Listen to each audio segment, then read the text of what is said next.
Antes de comenzar este viaje a través de los secretos del tiempo, quiero invitarte a detenerte por un instante. Cierra los ojos, respira despacio y escucha estas palabras como si fueran un eco que llega desde siglos atrás. Hoy abriremos juntos un manuscrito olvidado, un texto que no se conserva en papel, sino en el murmullo del viento entre los bambúes, en la respiración contenida de los monjes, en el eco del silencio que ellos aprendieron a habitar. Si eres parte de esta comunidad llamada Testigo del Tiempo, sabrás que aquí no venimos a buscar ruido ni respuestas rápidas, sino calma, misterio y reflexión. Te invito a que te unas de corazón. Suscríbete. Comparte este viaje con quienes buscan lo mismo que tú.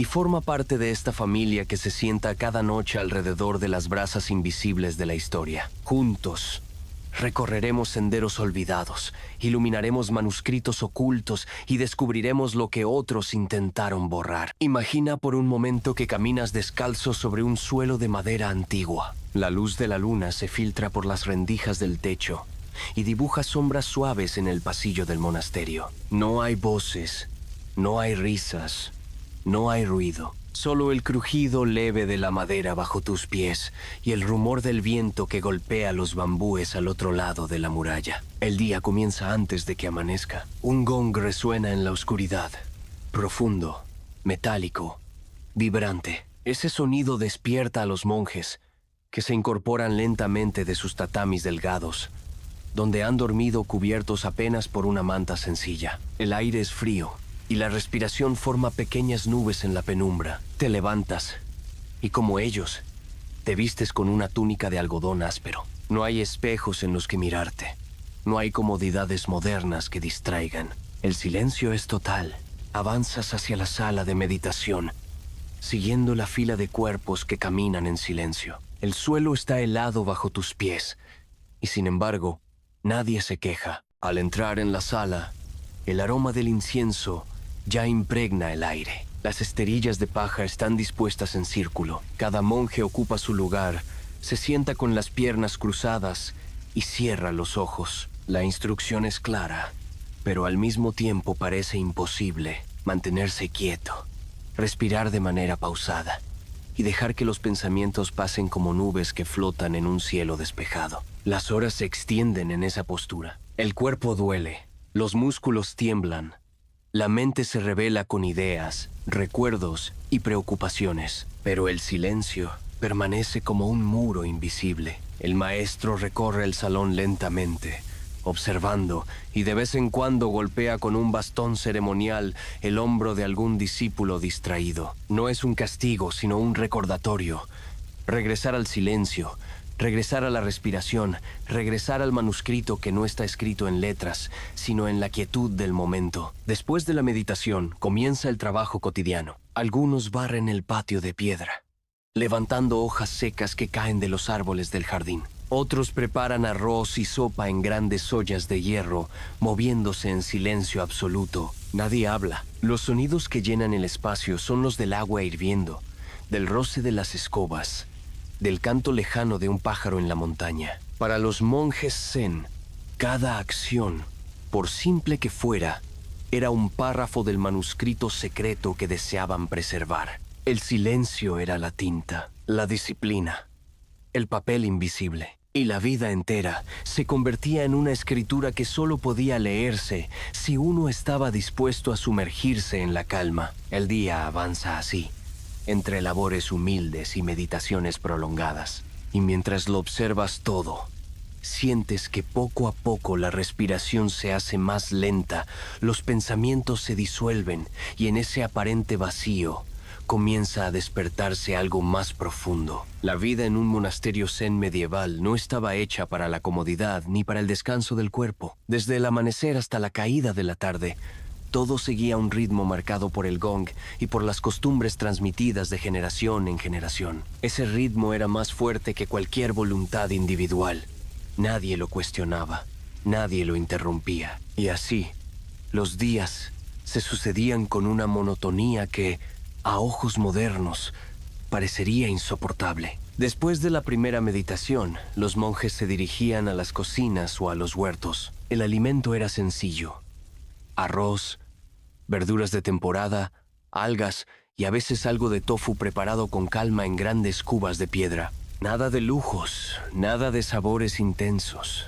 La comida debía ser suficiente para mantener el cuerpo en movimiento, pero nunca un motivo de distracción. Cada grano de arroz era recibido como un regalo y como una oportunidad para practicar la atención plena. Imagínate sentado entre ellos, delante de ti, un pequeño cuenco de madera con arroz humeante. A tu lado, el murmullo casi inaudible de otros monjes que toman el alimento lentamente, sin palabras, usando palillos de bambú que han sido transmitidos de mano en mano a lo largo de los años. No hay conversación alrededor de la mesa. No hay risas ni gestos de complicidad. Solo el silencio compartido. Ese silencio es tan denso que casi puede sentirse como una presencia. Después de comer, cada monje lava su cuenco con agua caliente, lo seca cuidadosamente y lo coloca en su sitio exacto. La repetición de estos actos, día tras día, construye un hábito que moldea la mente. Nada queda al azar. Todo es parte de una coreografía silenciosa que, vista desde fuera, parecería aburrida o incluso mecánica. Pero desde dentro, cada movimiento tiene el valor de una página en blanco sobre la que se escribe el manuscrito prohibido del silencio. El trabajo manual era esencial en la vida del monasterio.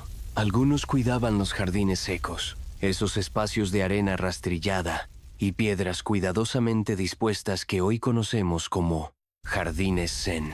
La tarea era lenta, repetitiva, casi interminable. El rastrillo dibujaba líneas que imitaban las ondas del agua alrededor de las rocas, y cuando el viento borraba el diseño, se comenzaba de nuevo, una y otra vez, como si la finalidad no estuviera en el resultado, sino en el acto mismo de realizarlo. Otros se dedicaban a cortar leña en el bosque cercano. El sonido seco del hacha golpeando la madera resonaba entre los árboles. El sudor caía por la frente.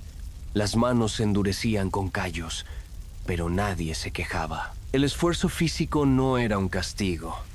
Era otra forma de meditación. Cada golpe del hacha era un recordatorio de la presencia en el momento. En la sala de escritura, los monjes copiaban textos antiguos. Algunos eran sutras budistas, otros pequeños tratados de meditación. El pergamino y la tinta eran bienes escasos, así que cada trazo debía hacerse con la máxima atención. La caligrafía era lenta, precisa, como si cada carácter fuera una respiración plasmada en papel. A veces, entre esos textos permitidos, se escondía un pasaje que no debía ser leído por cualquiera.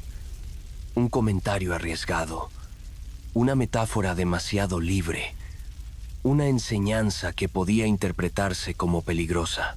Esos fragmentos eran los que, con el tiempo, conformaron la leyenda de los manuscritos prohibidos. El silencio no era únicamente la ausencia de palabras, sino un lenguaje en sí mismo. Un monje podía pasar semanas enteras sin hablar, y sin embargo comunicarse con gestos, miradas y movimientos. El silencio enseñaba a escuchar de otra manera.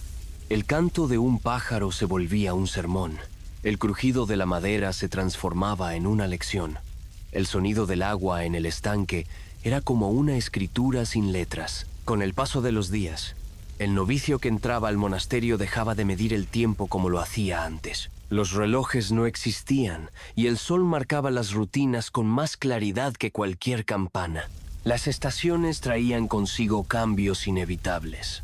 El frío de invierno que obligaba a encender braseros en los dormitorios. El calor del verano que hacía más pesado el hábito de algodón. La lluvia de otoño que inundaba los caminos de barro. La primavera que llenaba los jardines de aromas frescos. Cada estación era recibida como un capítulo nuevo de ese manuscrito invisible que todos escribían sin darse cuenta. Y en medio de esa rutina dura y callada, algunos monjes afirmaban sentir un despertar. No era un despertar ruidoso, lleno de certezas, sino más bien una claridad suave, como una vela encendida en la penumbra. El silencio, tan difícil al principio, se convertía poco a poco en un maestro paciente. Lo que para el visitante externo parecía aburrido, para el iniciado era un tesoro. En ese silencio aprendían a escuchar no solo el mundo exterior, sino también el murmullo profundo del propio ser. El día en el monasterio avanza sin interrupciones, como un río que nunca se detiene. No hay campanas que marquen la prisa de los mercados, ni relojes que dividan las horas en fragmentos pequeños. Aquí, el tiempo se siente distinto, más lento, más pesado, más profundo. Para quienes llegaban desde la ciudad, acostumbrados al bullicio de las calles, a las discusiones de los comerciantes, a los gritos de los niños jugando, este silencio absoluto podía resultar casi insoportable. Era como si el aire mismo estuviera cargado de una quietud que obligaba a enfrentarse con uno mismo. Cuando el sol está en lo alto, los monjes se reúnen en el patio central. Allí se practica el Qinjin, la meditación caminando. Todos avanzan en fila, dando pasos cortos y pausados, con la vista dirigida hacia abajo. Cada paso es sincronizado con la respiración. La tierra bajo sus pies se convierte en un libro abierto. Cada huella en el polvo es un renglón. Cada paso es un carácter. Cada respiración es una coma. El manuscrito prohibido del silencio se escribe también en ese andar colectivo que parece no tener ni principio ni fin. Después del Qinjin, los monjes vuelven a sus tareas. Algunos entran en el scriptorium, donde la luz entra en finos rayos a través de las celosías de madera. Otros se encargan de reparar los techos o de cuidar los pequeños huertos donde crecen hierbas medicinales. Las manos se agrietan con la tierra, la piel se endurece con el sol, y sin embargo, todo es realizado con la misma actitud: calma, presencia, silencio. El manuscrito al que alude este relato no era un volumen oculto en un cofre de madera, ni un rollo escondido en las cavernas de una montaña. Era algo mucho más sutil, una enseñanza transmitida en gestos, en costumbres, en el aire mismo del monasterio. Un manuscrito que no podía ser confiscado por emperadores ni quemado en hogueras, porque no estaba escrito con tinta, sino con experiencia. Y sin embargo muchos lo consideraban peligroso. ¿Por qué? Porque el silencio, en su pureza, tiene la capacidad de desarmar toda estructura de poder. Quien aprende a escuchar profundamente, deja de obedecer ciegamente, deja de temer, deja de ser manipulado por la multitud. Ese era el verdadero secreto, el silencio como despertar del ser. Durante las noches, cuando la luna iluminaba los techos y los grillos cantaban en los jardines, algunos monjes permanecían despiertos para continuar meditando. El frío calaba los huesos, la humedad impregnaba los hábitos, pero los ojos cerrados buscaban no distraerse. En esos momentos, el silencio era aún más intenso, como si el mundo entero se hubiera detenido. A veces, el viento golpeaba los paneles de papel, o un animal nocturno corría entre los árboles. Cada sonido, en lugar de romper el silencio, lo profundizaba. Era como si la naturaleza misma se uniera al manuscrito secreto que los monjes trataban de descifrar. Para un visitante extranjero, esta forma de vida podía parecer absurda. ¿Por qué tanto esfuerzo en mantener silencio? ¿Por qué no hablar? ¿Por qué no cantar? ¿Por qué no llenar el espacio con palabras? Pero para los monjes, el silencio no era una ausencia, sino una plenitud. Ellos lo concebían como un océano inmenso en el que cada palabra era apenas una ola pasajera. Si uno se limitaba a seguir las olas, nunca conocía la profundidad del mar. Solo sumergiéndose en el silencio podía descubrirse lo que estaba oculto. En los registros antiguos se cuentan historias de novicios que no soportaban más de unas semanas en el monasterio. La disciplina estricta, las largas horas de meditación y el peso del silencio los agobiaban. Algunos huían en mitad de la noche, incapaces de tolerar la quietud. Otros permanecían, soportando el dolor de las rodillas y la espalda, hasta que un día, sin darse cuenta, algo en su interior cambiaba. Ese cambio no podía describirse fácilmente. No era una revelación estruendosa ni una visión milagrosa. Era más bien un despertar suave, como cuando las primeras luces del amanecer se cuelan por la ventana y uno comprende que la noche ha terminado. Y así, el manuscrito prohibido se iba revelando lentamente, no en páginas, sino en vivencias. El aprendiz que permanecía lo suficiente aprendía que el silencio no era vacío, sino plenitud, que la monotonía no era aburrimiento, sino oportunidad de contemplación, que cada gesto, por pequeño que fuera, podía ser un acto sagrado. Esa comprensión, silenciosa y discreta, era lo que muchos llamaban el despertar del ser. En los monasterios, la enseñanza se transmitía sin necesidad de largas explicaciones. El maestro Zen podía pasar semanas sin hablar y de pronto, ante una pregunta de un discípulo, ofrecer una respuesta enigmática, una palabra inesperada, un gesto simple, una sonrisa. El discípulo debía meditar en ese gesto, como si fuera un enigma escrito en un manuscrito oculto. No había instrucciones claras ni caminos señalados. Todo estaba en la capacidad de mirar con atención y de escuchar con el corazón. El silencio era, en última instancia, un espejo. Cada uno veía en él sus miedos, sus pensamientos, sus recuerdos y sus ilusiones. Pero a medida que se profundizaba en la práctica, ese espejo dejaba de reflejar el ruido interno y comenzaba a mostrar algo distinto. Una calma inquebrantable, una conciencia que no dependía de las circunstancias. Eso era lo que los maestros llamaban el despertar. Y eso era lo que hacía que el manuscrito del silencio se considerara peligroso, porque enseñaba a cada ser humano a ser libre en su interior, incluso en medio de la obediencia exterior. El sol comienza a descender lentamente detrás de las montañas y el monasterio se sumerge en un ambiente aún más recogido. Las últimas luces del día pintan de dorado los tejados curvados y las paredes de madera, mientras en los jardines secos las piedras proyectan sombras largas que parecen figuras inmóviles de un texto antiguo. El murmullo de la tarde es sereno, casi inmóvil, y cada rincón del templo parece escrito con la caligrafía invisible del silencio. En este momento, los monjes se reúnen nuevamente en el gran salón de meditación. La jornada ha sido larga. Trabajo físico, copias de textos, cuidado de huertos, limpieza de pasillos. El cuerpo está cansado, los músculos tensos, pero la disciplina no cede. El gong vuelve a sonar, recordando que incluso el cansancio puede convertirse en un maestro. Con cada vibración del metal, la sala parece expandirse hacia una calma profunda. Todos se sientan en círculo. El maestro ocupa su lugar en el centro, no como figura de autoridad impositiva, sino como un recordatorio viviente de que el silencio es posible. Con los ojos entrecerrados, el maestro no pronuncia palabras. Su silencio enseña más que cualquier discurso, y los discípulos lo imitan, siguiendo el ejemplo como si estuvieran leyendo un manuscrito cuyas páginas no se ven, pero que se perciben en cada respiración. La noche avanza lentamente. El canto de los grillos se mezcla con el sonido lejano del viento que golpea los bambúes.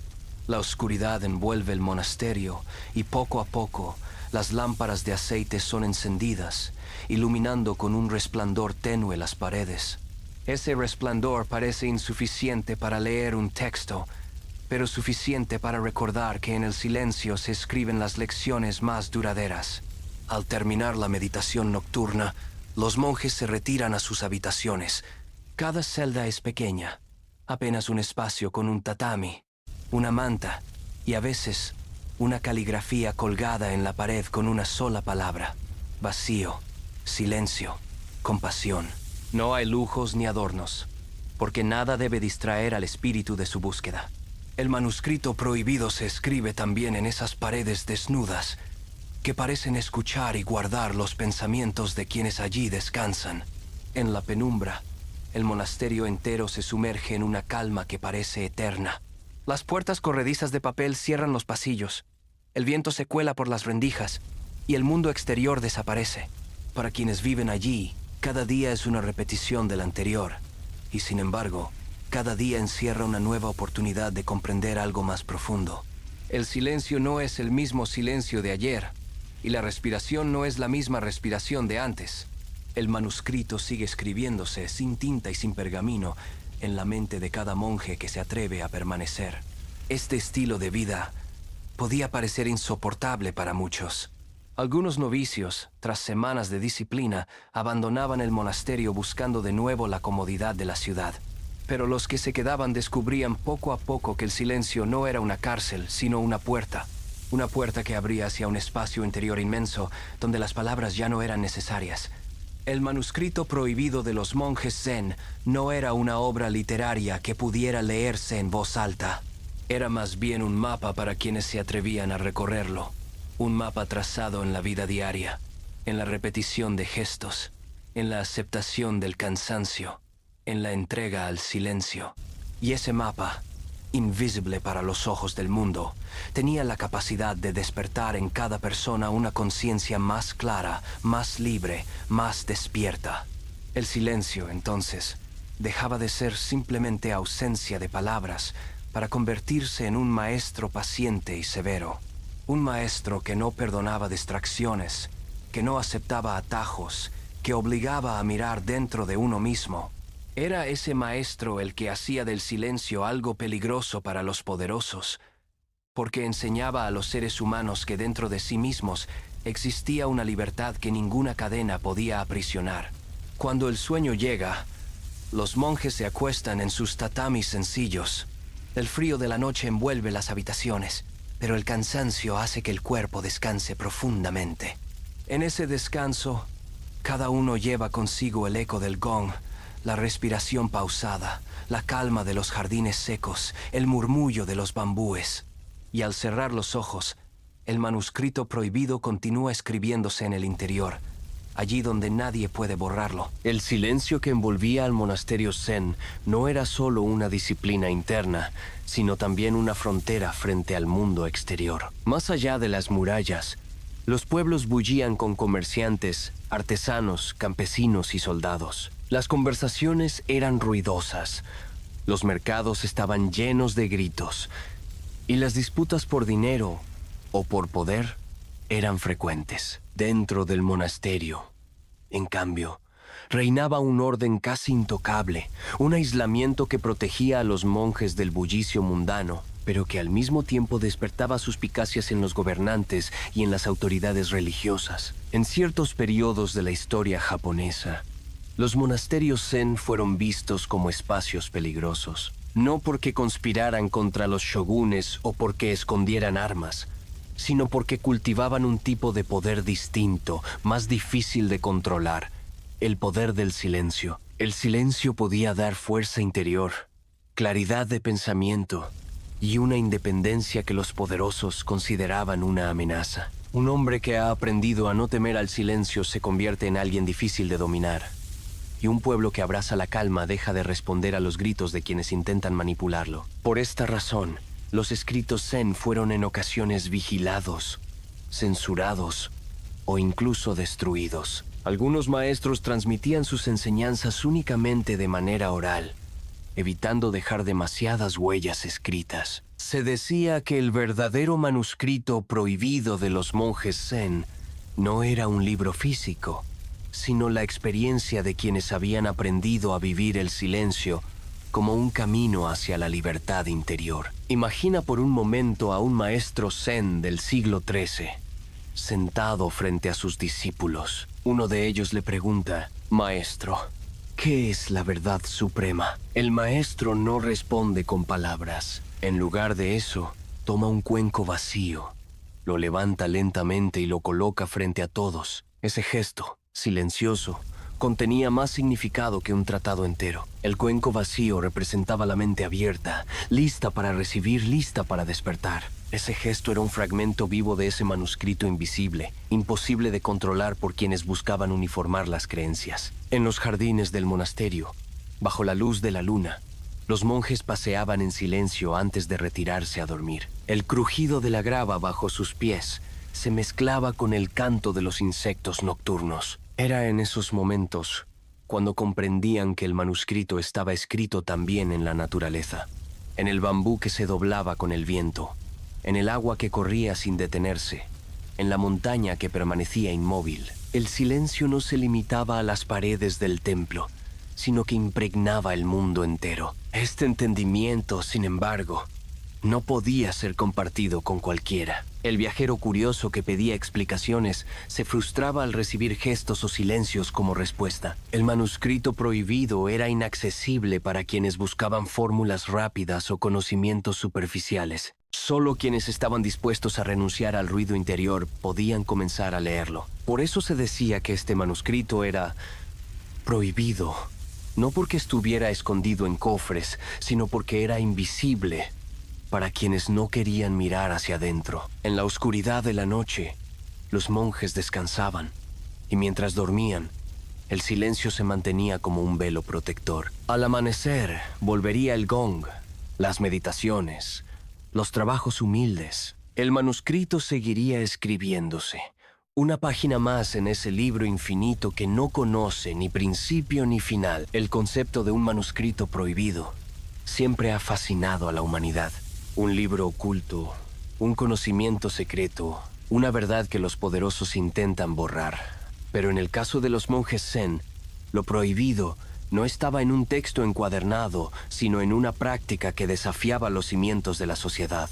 El silencio, cultivado día tras día, podía parecer aburrido, incluso opresivo, pero escondía una fuerza transformadora. Un monje que aprendía a permanecer horas enteras en quietud alcanzaba una claridad que lo volvía inmune a los engaños. Podía mirar el mundo con ojos distintos, sin dejarse arrastrar por pasiones ni por ambiciones. Ese despertar interior, silencioso y discreto, era lo que convertía a los monasterios en espacios sospechosos para las élites gobernantes. Algunos registros antiguos hablan de visitas de funcionarios al monasterio. Entraban con autoridad, buscando manuscritos, pergaminos o pruebas de conspiraciones. Lo que encontraban eran apenas copias de sutras, libros de meditación y anotaciones caligráficas.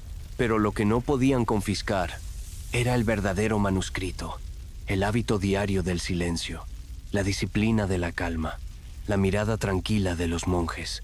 Ese conocimiento no podía ser destruido con fuego ni con decretos. Estaba escrito en los corazones de quienes lo practicaban. La idea de un manuscrito prohibido entonces se vuelve más clara. No se trata de un libro físico que pueda encontrarse en una biblioteca secreta, sino de un saber intangible que habita en quienes han aprendido a escuchar el silencio. Ese es el secreto que despierta al ser.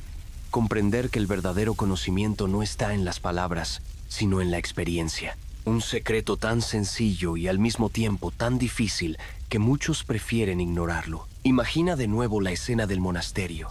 El amanecer ilumina los jardines, los monjes se sientan en silencio y el maestro levanta una flor. Nadie dice nada, nadie aplaude, nadie pregunta, pero uno de los discípulos sonríe. Ese gesto basta. Allí está contenido todo el manuscrito. En un instante, en un silencio compartido, en una comprensión que no necesita traducción. Este era el peligro y la maravilla del silencio zen. Un manuscrito invisible, imposible de borrar, que seguía transmitiéndose de generación en generación. Incluso cuando las llamas consumían los textos físicos o los decretos, prohibían ciertas enseñanzas. El silencio sobrevivía, como un río subterráneo que atraviesa los siglos, esperando a ser escuchado por quienes se atreven a detenerse. Así terminaba el primer tramo de la vida cotidiana en el monasterio zen, un día entero narrado como si fuera una página más de ese manuscrito eterno. Un día de disciplina, de trabajo, de meditación, de silencio. Un día que, al repetirse una y otra vez, terminaba despertando algo en el interior de quienes perseveraban. En la vasta historia de Japón, marcada por guerras de clanes, la influencia de la corte imperial y el surgimiento del poder samurái, aparece la figura discreta pero trascendental de un hombre que cambió para siempre el rumbo del budismo en la región, Dogen Zenji. Su nombre, sus viajes y sus escritos se convirtieron en parte de la memoria espiritual de Oriente, pero lo más valioso que transmitió no estaba en las páginas de sus tratados, sino en la experiencia directa del silencio. Nacido en una familia noble durante el siglo XIII, Dogen conoció desde niño la fragilidad de la vida. Quedó huérfano siendo aún muy pequeño, y según cuentan los registros, aquella experiencia de pérdida marcó profundamente su corazón. En medio del dolor, surgió en él una pregunta que no lo abandonaría jamás. Si todos los seres poseen la naturaleza de Buda, ¿por qué necesitamos practicar para alcanzarla? Con esa duda ardiente, ingresó a un monasterio japonés. Allí estudió las escrituras, participó en las ceremonias, observó las reglas, pero las respuestas que recibía no lo satisfacían. Las explicaciones eran abundantes, pero algo faltaba. La claridad de una experiencia directa, el contacto con un manuscrito que no se escribiera con tinta, sino con el corazón. Movido por esa búsqueda, Dogen emprendió un viaje a China. Era una travesía peligrosa, marcada por tormentas, enfermedades y la incertidumbre de los mares.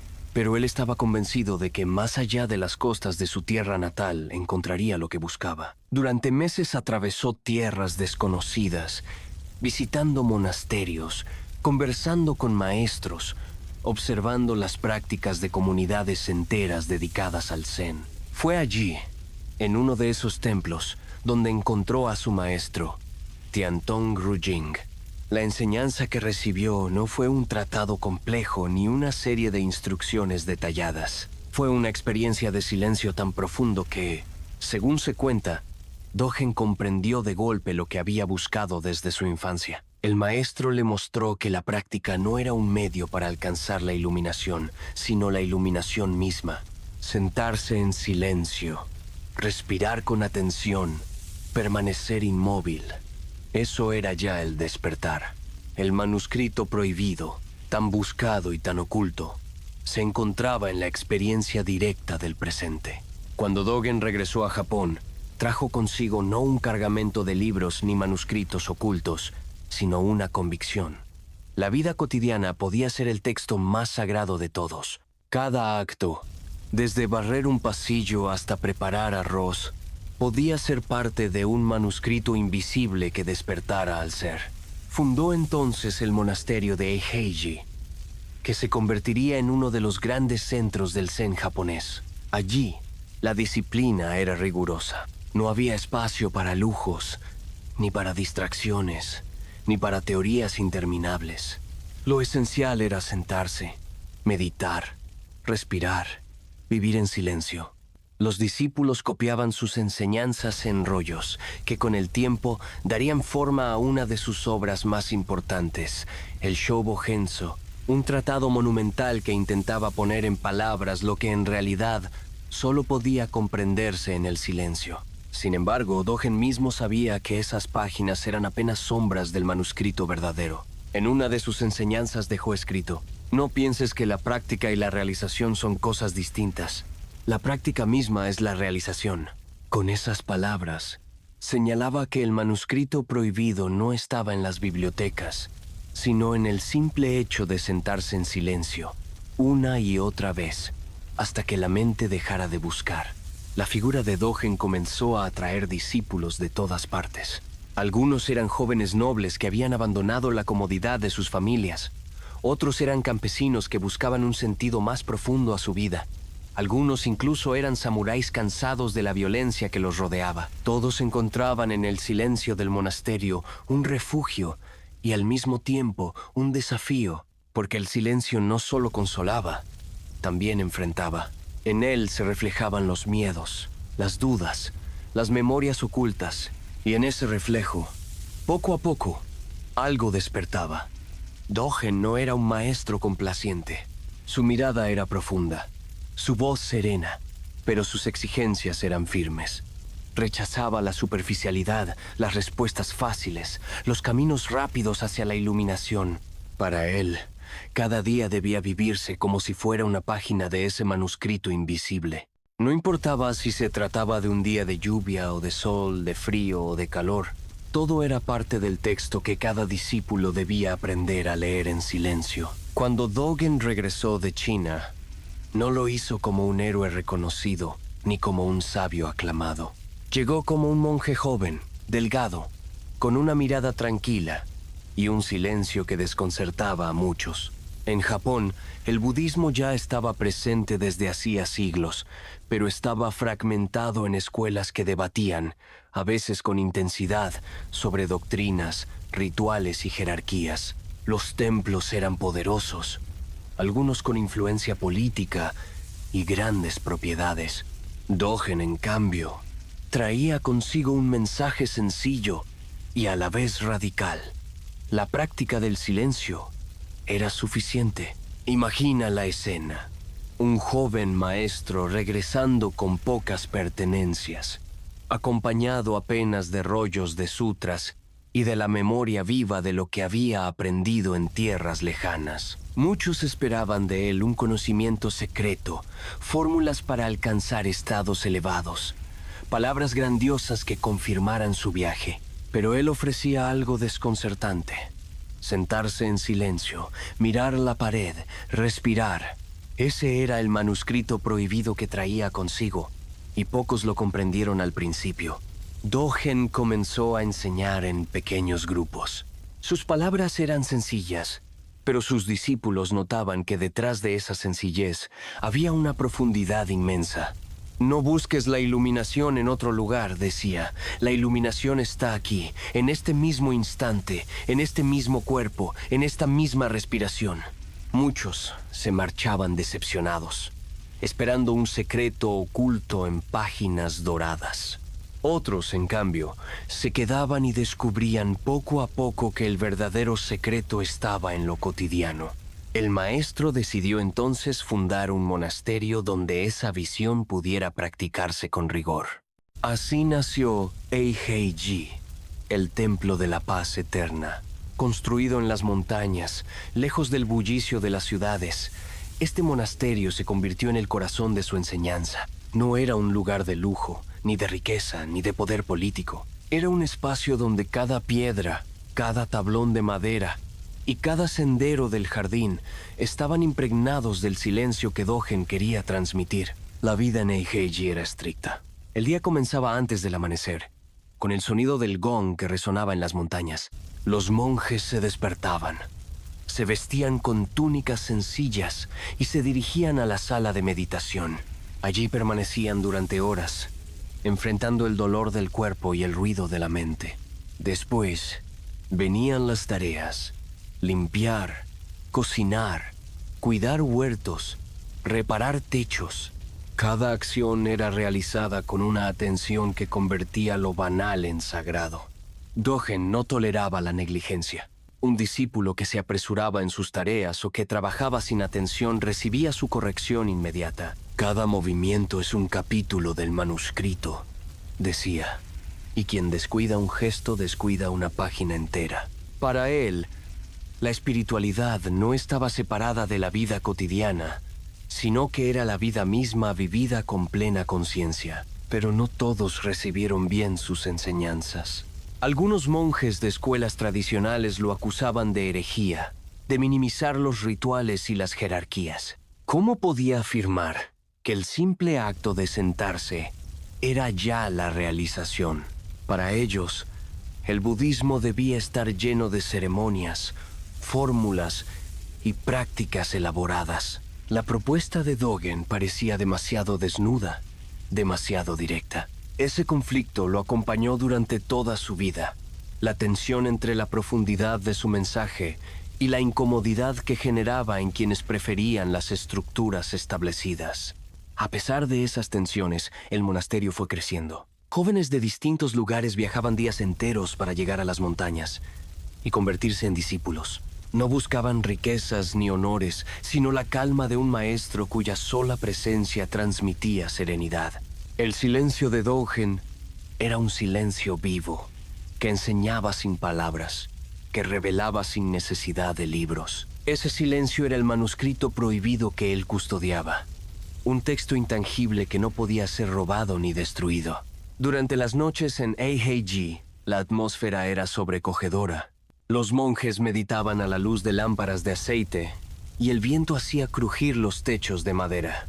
En medio de esa quietud, Dogen caminaba entre sus discípulos, observando, corrigiendo posturas, a veces sonriendo suavemente ante la perseverancia de los más jóvenes. Su enseñanza no estaba en grandes sermones, sino en gestos pequeños, un silencio compartido, una mirada atenta, una pausa en el momento justo. Esos gestos se convertían en páginas del manuscrito que todos aprendían a leer con el corazón. El legado de Dogen comenzó a expandirse más allá de las montañas. Sus discípulos llevaban la práctica a otros templos, a otras ciudades, incluso a las casas de nobles y samuráis que buscaban en el Zen una disciplina para el espíritu. El manuscrito prohibido del silencio, aunque invisible, se extendía poco a poco por todo Japón. En la penumbra de los monasterios japoneses, a la luz tenue de las lámparas de aceite, los discípulos de Dogen copiaban con paciencia cada una de sus enseñanzas. Las hojas de papel eran escasas, la tinta difícil de preparar, y cada trazo requería concentración absoluta. Aún así, aquellos jóvenes monjes sabían que lo que estaban registrando tenía un valor incalculable. No eran simples palabras, sino fragmentos de una visión que había nacido de la experiencia directa del silencio. Con el tiempo, esas enseñanzas se reunieron en lo que hoy conocemos como el Shobogenzo, que podría traducirse como el tesoro del verdadero ojo del Dharma. No era un tratado uniforme, ni una obra pensada para convencer a las masas.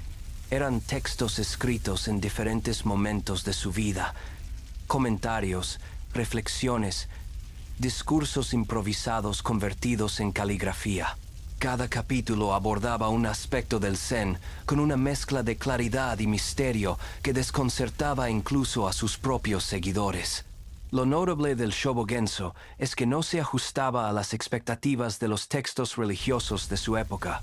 No ofrecía fórmulas mágicas, ni promesas de salvación automática, ni instrucciones detalladas para alcanzar el despertar. Más bien parecía un manuscrito vivo, lleno de paradojas, metáforas y reflexiones que invitaban a cada lector a enfrentarse consigo mismo. Ese carácter enigmático era, para muchos, su mayor valor, pero también lo que lo volvía sospechoso. En un mundo donde la religión estaba estrechamente ligada al poder político, las palabras de Dogen podían ser vistas como una amenaza. Decir que la práctica y la realización eran lo mismo, que el simple acto de sentarse ya era iluminación, cuestionaba las jerarquías establecidas. Si el despertar podía alcanzarse en la vida cotidiana, ¿para qué tanta ceremonia, tanto ritual, tanto intermediario? El manuscrito prohibido del silencio. Entonces, se volvía un texto incómodo para quienes basaban su autoridad en el control del conocimiento. Muchos discípulos copiaban el Shobogenzo en secreto, conscientes de que no todos lo comprenderían. Algunos fragmentos parecían escritos para quienes ya habían experimentado el silencio profundo, no para quienes buscaban teorías desde afuera. En ese sentido, el texto era como un espejo, claro para quienes estaban preparados, pero opaco para quienes no habían vivido la disciplina del Zazen. Imagina a un joven monje leyendo a la luz de una lámpara. Las palabras de Dogen dicen: estudiar el camino es estudiarse a sí mismo. Estudiarse a sí mismo es olvidarse de sí mismo. Olvidarse de sí mismo es ser iluminado por las 10.000 cosas. A primera vista, estas frases parecen simples paradojas, pero al meditar en ellas, el discípulo comienza a comprender que el manuscrito no está en el papel, sino en la experiencia de soltar el ego y abrirse al presente. El Shobogenzo se convirtió en una obra extensa, que algunos consideraron un tesoro y otros un peligro. Sus páginas viajaban de monasterio en monasterio, copiadas a mano, guardadas en cofres de madera, protegidas como si fueran reliquias. Algunos capítulos fueron perdidos, otros se conservaron gracias a la paciencia de los copistas. Con el tiempo, la obra alcanzó un carácter casi legendario, como si fuera un manuscrito prohibido que solo unos pocos podían comprender en su totalidad.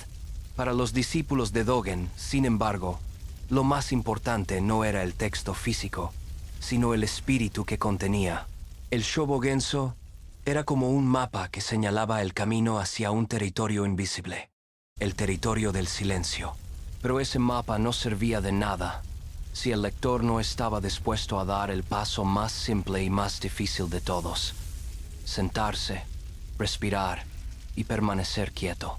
El texto apuntaba hacia un manuscrito aún más profundo, que solo podía ser leído en la propia experiencia del ser. En este punto, la enseñanza de Dogen adquiría un matiz de misterio y de rebeldía. No estaba en contra de la tradición, pero sí cuestionaba sus formas más rígidas. No rechazaba los textos, pero recordaba constantemente que ningún libro podía sustituir la práctica. Y ese recordatorio, tan simple como peligroso, lo colocaba en la línea de aquellos sabios cuyas enseñanzas fueron consideradas incómodas para los poderes de su tiempo. De alguna manera, el Shobogenzo se convirtió en una paradoja viva, un manuscrito que, al mismo tiempo que intentaba transmitir la esencia del silencio, recordaba que esa esencia no podía encerrarse en palabras. Era un libro que señalaba más allá de sí mismo, que obligaba a mirar no la tinta, sino el espacio en blanco que la rodeaba. Ese espacio en blanco era el verdadero manuscrito prohibido, el silencio que despierta al ser. La figura de Dogen no permaneció confinada al monasterio de Eiheiji. Su enseñanza, aunque profundamente enraizada en la práctica del silencio, comenzó a extenderse poco a poco más allá de las montañas. Los ecos de su vida austera y de su palabra enigmática llegaron hasta oídos de samuráis, nobles y hombres de poder que, en medio de sus responsabilidades y conflictos, buscaban una forma de disciplina interior que les diera claridad y equilibrio. El Japón del siglo XIII y XIV era un país marcado por las tensiones políticas. Los shogunes habían consolidado su poder militar. Los clanes luchaban entre sí por territorios, y los samuráis vivían entre la lealtad al señor y la cercanía constante de la muerte. En medio de ese mundo convulso, el Zen ofrecía algo distinto, una forma de entrenar la mente con la misma severidad con la que se entrenaba el cuerpo. No era extraño que los guerreros encontraran en las enseñanzas de Dogen un complemento a su vida de disciplina marcial. Para un samurái, la espada era una extensión de su ser. Cada movimiento debía realizarse con precisión. Cada respiración debía acompasarse al instante del combate. El silencio cultivado en los monasterios se transformaba así en un recurso vital. La calma en medio del caos, la claridad en el momento en que la vida y la muerte se encontraban en el filo de la katana. No se trataba de aprender a huir del conflicto, sino de enfrentarlo con una mente libre de distracciones. Algunos registros mencionan que ciertos clanes enviaban a sus jóvenes a pasar temporadas en los templos Zen, no para convertirse en monjes, sino para forjar un espíritu más fuerte y más claro. Allí aprendían a sentarse en silencio, a soportar el dolor físico de las largas meditaciones, a realizar trabajos humildes sin queja, a dominar el impulso de hablar y a contemplar la impermanencia de todas las cosas. Cuando regresaban al campo de batalla, llevaban consigo no solo la técnica del combate, sino también una serenidad que desconcertaba a sus enemigos. Pero la influencia de Dogen no se limitó a los guerreros. También llegó a la nobleza, a los poetas, a los artistas. El Zen impregnó el arte japonés con un estilo sobrio, directo y, al mismo tiempo, profundamente estético. Los jardines secos, las casas de té, la caligrafía minimalista y las pinturas de tinta comenzaron a reflejar esa visión, donde el vacío tenía tanto valor como la forma. El manuscrito prohibido del silencio se expandía en la cultura, transformando la manera en que se concebía la belleza, la disciplina y la vida misma. Sin embargo, este mismo carácter influyente fue lo que volvió peligrosa su enseñanza para algunos. Un monje que proclamaba que la iluminación estaba en lo cotidiano, que la práctica era en sí misma la realización, que el silencio bastaba, ponía en entredicho el poder de los rituales complejos y las jerarquías religiosas.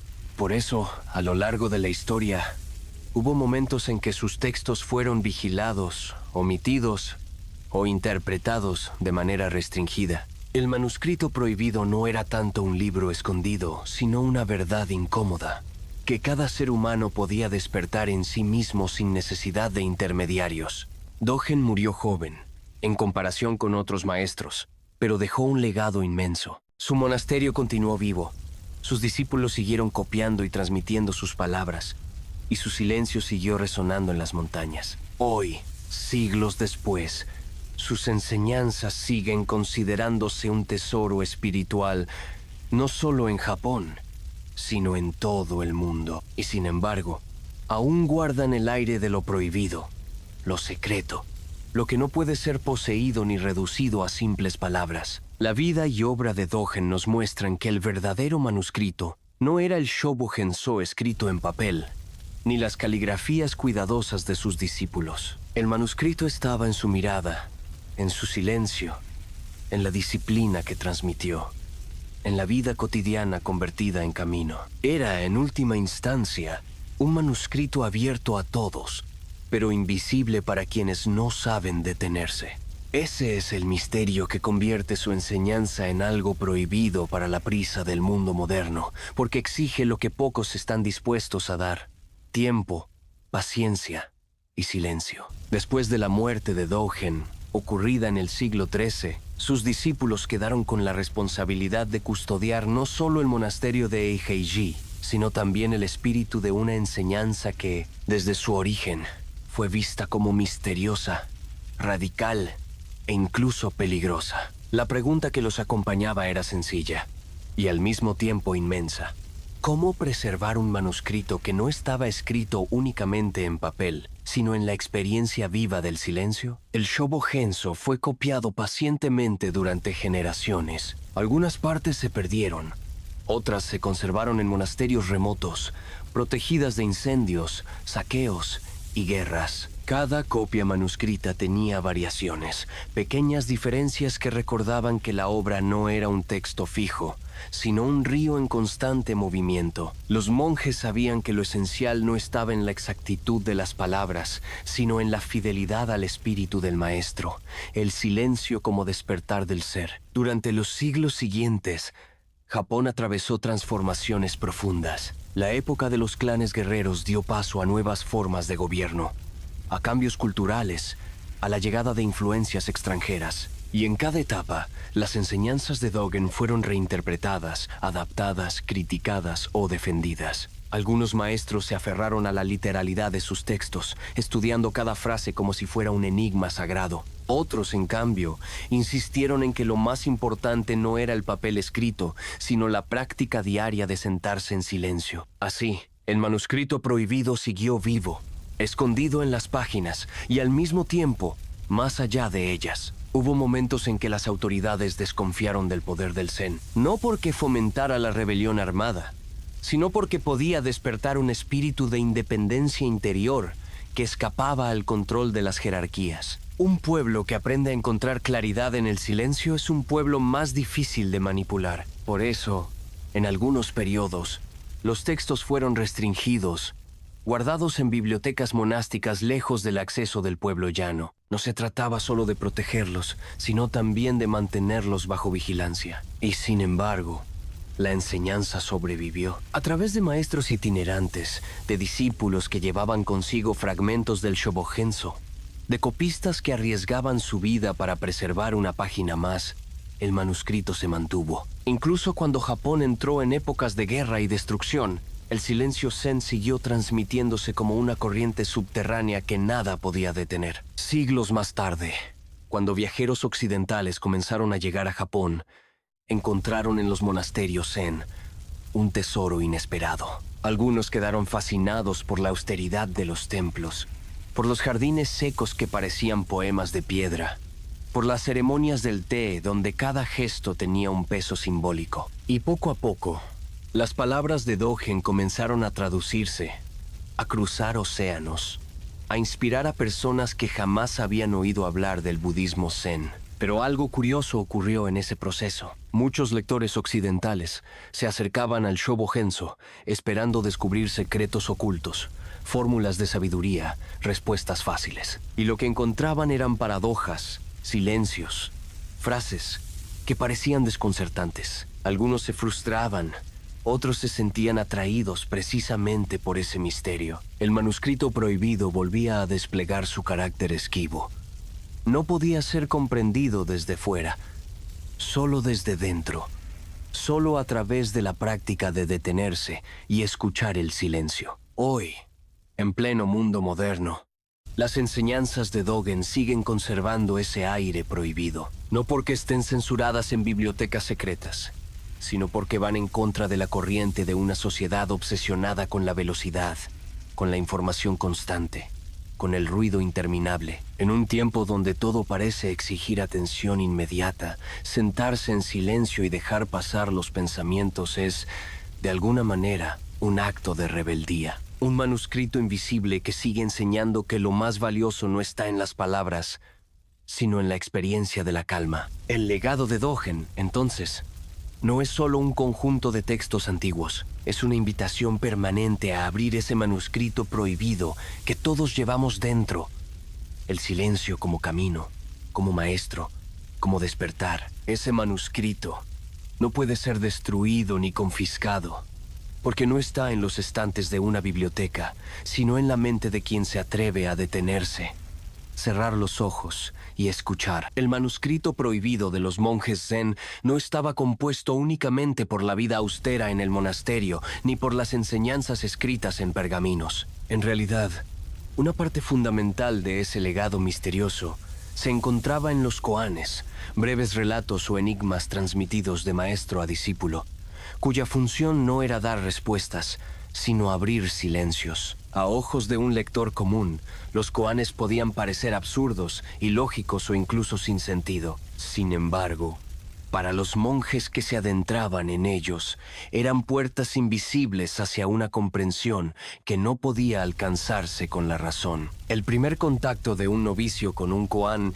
era desconcertante. El maestro lo presentaba sin explicaciones, con un gesto simple, como si entregara una llave para una puerta que nadie veía. El discípulo debía meditar en él durante días, semanas, incluso años, hasta que un destello interior le permitiera comprender que la respuesta no estaba en las palabras, sino en el silencio que las rodeaba. Uno de los koanes más célebres es aquel que pregunta: ¿cuál es el sonido de una sola mano aplaudiendo? La mente lógica se resiste. Una mano no puede producir el sonido de un aplauso. La pregunta parece absurda, pero precisamente en ese absurdo está la fuerza. El discípulo que se sienta a meditar en este enigma se encuentra con el límite de la lógica y en ese límite, con el espacio del silencio. No hay respuesta intelectual que lo resuelva, solo la posibilidad de comprender con la experiencia directa, con una intuición más profunda. Otro relato cuenta que un monje preguntó a su maestro: ¿qué es el budismo? El maestro respondió: 3 libras de lino. La respuesta, aparentemente trivial, era una invitación a mirar lo cotidiano como sagrado. El manuscrito prohibido estaba allí, en la tela común, en el peso concreto, en lo inmediato. No había necesidad de buscar verdades en lugares lejanos. Lo extraordinario estaba en lo ordinario, y el silencio era la clave para descubrirlo. El misterio de los koanes no estaba en lo que decían, sino en lo que despertaban. Algunos discípulos pasaban años meditando sobre un solo enigma, luchando contra la frustración, contra el deseo de encontrar una respuesta clara. Pero en esa lucha iban despojándose de las capas de pensamientos, de expectativas, de ilusiones. Y un día, sin previo aviso, la comprensión surgía como un relámpago silencioso. No era una explicación, sino una vivencia. El manuscrito prohibido se revelaba en un instante de claridad que cambiaba para siempre la mirada del practicante. En este sentido, los koanes eran textos vivos, imposibles de capturar en papel de manera definitiva. Los maestros podían repetirlos, copiarlos, transmitirlos, pero su verdadero poder solo se desplegaba en el silencio de la práctica. Era como si cada koan fuera un fragmento de ese manuscrito invisible que viajaba de corazón en corazón, de generación en generación, protegido por su propia incomprensibilidad. Algunos relatos se convirtieron en símbolos de esta transmisión misteriosa. Uno de ellos cuenta que el propio Buda, en lugar de dar un sermón, simplemente levantó una flor ante sus discípulos. Todos permanecieron en silencio, sin entender, excepto uno, Mahakashyapa, que sonrió. Ese gesto, esa sonrisa, fue considerado el inicio de la enseñanza Zen, un manuscrito prohibido escrito en un instante compartido, en un silencio que decía más que 1000 palabras. El misterio de estos relatos era precisamente lo que los volvía prohibidos para muchos. Quienes buscaban respuestas rápidas los desechaban como absurdos. Quienes deseaban fórmulas claras los tachaban de inútiles. Pero quienes perseveraban descubrían que cada koan era un espejo, un desafío, una grieta en la estructura de la mente racional que permitía ver más allá. Eran llaves para abrir puertas invisibles hacia un despertar silencioso. Así, el segmento 3 nos introduce en la parte más enigmática del manuscrito prohibido. Los relatos que no pueden ser comprendidos desde afuera, sino vividos desde adentro. Koanes que parecen juegos de palabras, pero que contienen en su vacío la posibilidad de transformar el ser. Pequeños fragmentos de historia, contados y recontados en monasterios oscuros, en noches frías, en voces calmadas que susurraban misterios imposibles de atrapar. Los koanes zen no eran simples acertijos intelectuales ni parábolas para entretener la mente. Eran semillas, cada palabra, cada gesto del maestro, cada paradoja lanzada en medio del silencio. Era una semilla que debía caer en la tierra del corazón del discípulo. A veces esa semilla germinaba rápido, otras veces permanecía enterrada durante años, hasta que en un momento inesperado florecía en un destello de comprensión. Uno de los relatos más conocidos es el del maestro Nanin y la taza de té. Se cuenta que un profesor universitario, erudito en filosofía, fue a visitarlo para aprender sobre el zen. El maestro lo recibió con cortesía y, mientras conversaban, comenzó a servirle té. La taza se llenó hasta el borde y aún así, Nanin siguió vertiendo, de modo que el líquido comenzó a derramarse sobre la mesa y al suelo. El profesor, sorprendido, exclamó: «Está rebosando. Ya no cabe más». El maestro sereno respondió: «Al igual que esta taza, tu mente está llena de opiniones y teorías. ¿Cómo podría mostrarte el zen si no vacías primero tu interior?». El manuscrito prohibido se revelaba aquí con claridad. No importaba cuánto supiera el visitante, cuántos libros hubiera leído, cuántas teorías manejara. El verdadero aprendizaje requería un vaciamiento, un silencio interior que permitiera recibir lo nuevo. La enseñanza no estaba en el té, ni en las palabras, sino en la experiencia de ver la taza rebosar. Ese instante era una página más del manuscrito invisible. Otro relato nos habla de Hakuin, el monje, y el bebé. En un pueblo cercano a su templo, una joven quedó embarazada y, presionada por su familia, acusó a Hakuin de ser el padre. La comunidad, escandalizada, lo señaló con dureza. El maestro, sin defenderse, solo respondió: «Ah, sí». Cuando nació el niño, se lo llevaron a Hakuin. Él lo cuidó con paciencia, alimentándolo y protegiéndolo, aunque su reputación quedara arruinada. Un año después, la joven confesó la verdad.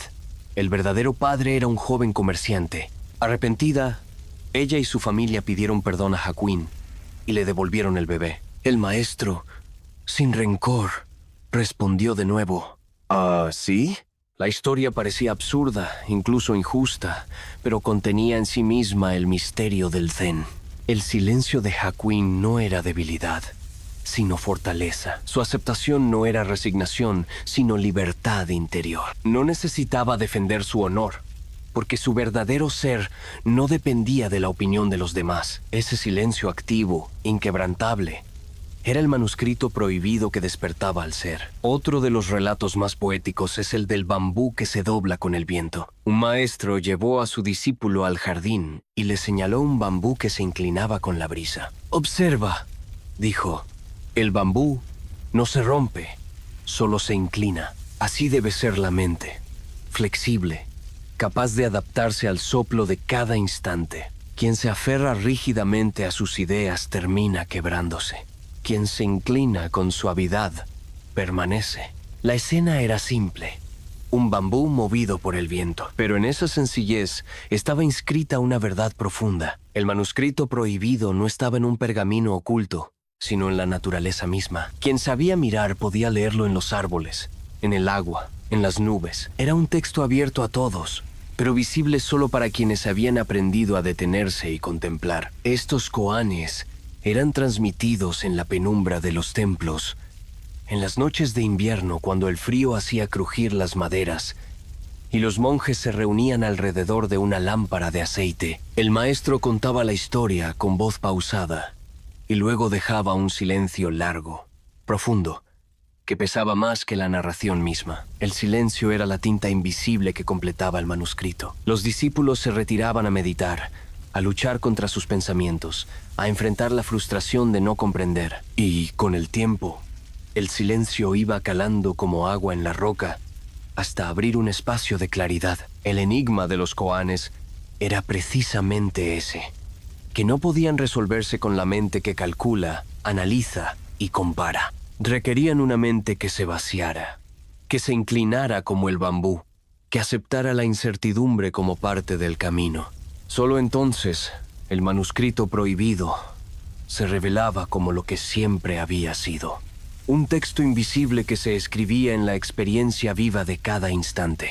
En el Japón medieval, estas historias eran consideradas extrañas, incluso peligrosas. No se parecían a los sermones habituales ni a las lecciones de moral de los templos oficiales. No ofrecían normas claras ni respuestas definitivas. Por eso, algunos las consideraban inútiles, mientras que otros las veneraban como llaves hacia un conocimiento que no podía comprarse ni venderse. El manuscrito prohibido de los koanes seguía siendo, entonces, un misterio abierto, disponible para todos y, al mismo tiempo, inaccesible para la mayoría. En la vida de los monasterios, cada uno de estos relatos era contado una y otra vez, como si se tratara de un canto repetido. Pero no era la repetición lo que importaba, sino el silencio entre las palabras, la disposición del discípulo a sumergirse en el misterio. Un mismo koan podía sonar vacío a un oído distraído,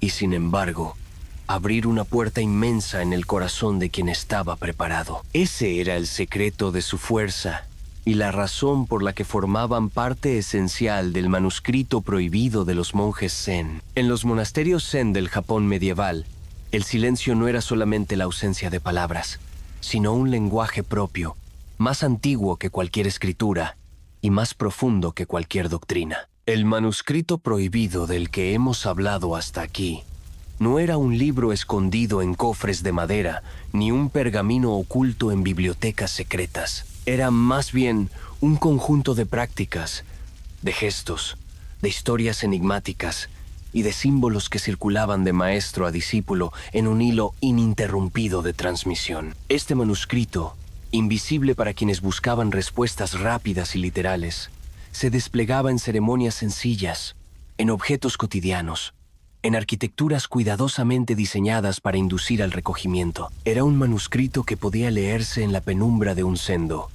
en el crujir de las maderas bajo los pies descalzos, en el roce de una túnica desgastada por los años de práctica. Quienes entraban por primera vez a un monasterio zen quedaban desconcertados.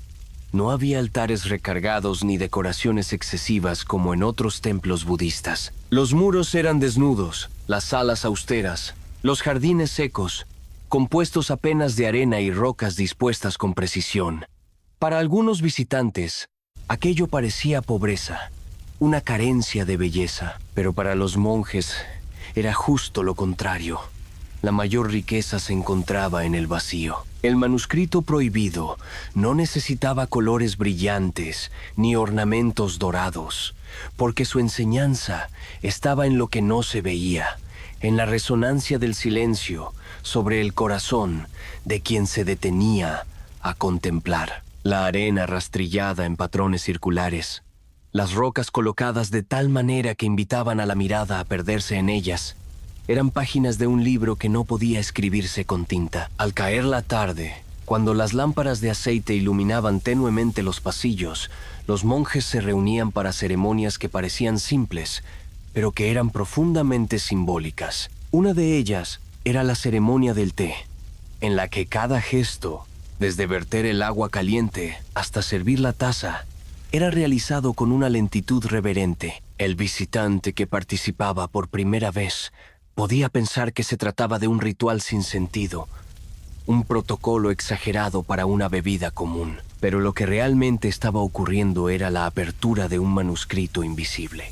En cada gesto minucioso se enseñaba la presencia, la disciplina y la belleza de lo efímero. El té se bebía en silencio, y ese silencio era más elocuente que cualquier sermón. El manuscrito prohibido se desplegaba en el calor de la taza entre las manos, en el vapor que ascendía y desaparecía, en la textura áspera de la cerámica imperfecta. Cada detalle era una página, y cada página era un recordatorio de que la iluminación no estaba en un más allá inalcanzable, sino en la atención plena a lo más sencillo. Los koanes, que antes hemos mencionado, eran también parte de este manuscrito vivo, pero su fuerza se potenciaba cuando eran acompañados por el contexto del monasterio. Escuchar el relato de un maestro en medio de un silencio absoluto, con el viento golpeando las ventanas de papel y los grillos entonando su música nocturna, era una experiencia que ninguna lectura solitaria podía reproducir. El discípulo no recibía solamente palabras,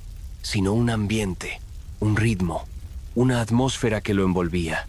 Todo ese entorno formaba parte de la enseñanza. Era como si las paredes, los sonidos, la penumbra y hasta el frío de la madrugada participaran de la transmisión del manuscrito. Nada estaba separado. El lugar y el relato se unían en un único texto invisible que no podía fragmentarse. Los arqueólogos y estudiosos modernos que se han acercado al Zen han intentado comprender cómo este manuscrito prohibido pudo influir tanto en la cultura japonesa sin dejar huellas materiales abundantes. La respuesta, sin embargo, está en la propia naturaleza del Zen. Lo más importante no se registra en pergaminos, sino en experiencias. Aún así, algunas huellas han sobrevivido, como las caligrafías en tinta sumie, los registros de los monjes que copiaban extractos del Shobogenzo, los diarios en los que se describen las rutinas de los monasterios. Pero incluso, esos documentos parecen incompletos, como si quisieran señalar hacia algo que no puede ser escrito. Un ejemplo claro es la práctica del Enso, el círculo dibujado con un solo trazo de pincel. A primera vista, no es más que un círculo, un gesto rápido en papel. Sin embargo, para los monjes, ese círculo era una página del manuscrito prohibido.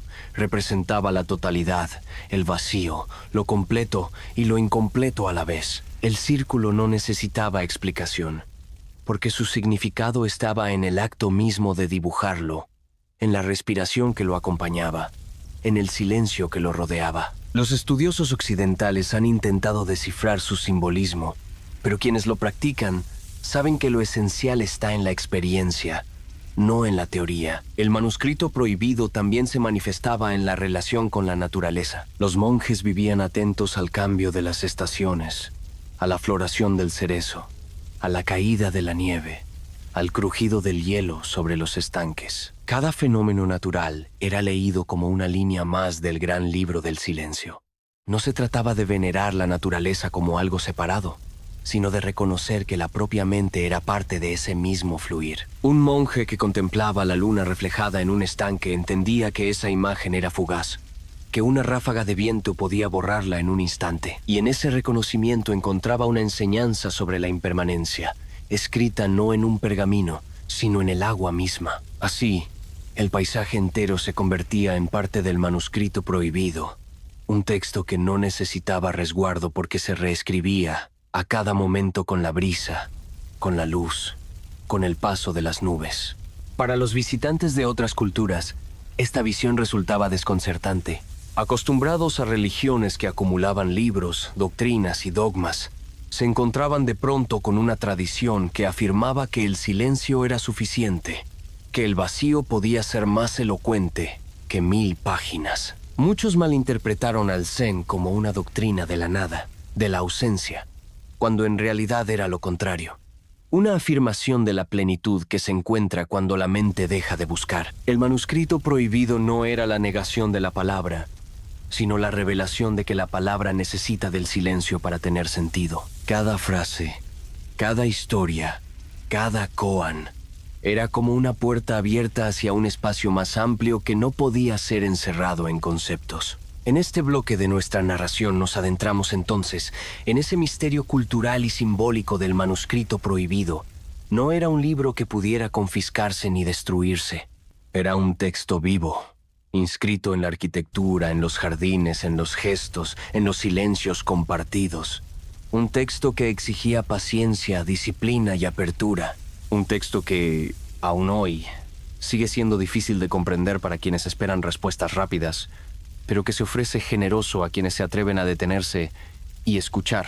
En ese manuscrito, escrito en la arena, en el bambú, en el vapor del té, en la respiración que sube y baja, en la luna que se refleja y desaparece, está contenida toda la enseñanza, el silencio que despierta al ser. El manuscrito prohibido de los monjes Zen, invisible a los ojos del mundo común, se desplegaba en cada rincón de sus monasterios. Para quienes vivían dentro de esos muros austeros, no había misterio en él, porque estaba en todo.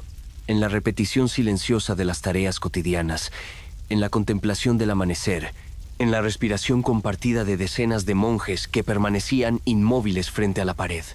Lo extraordinario estaba en lo ordinario.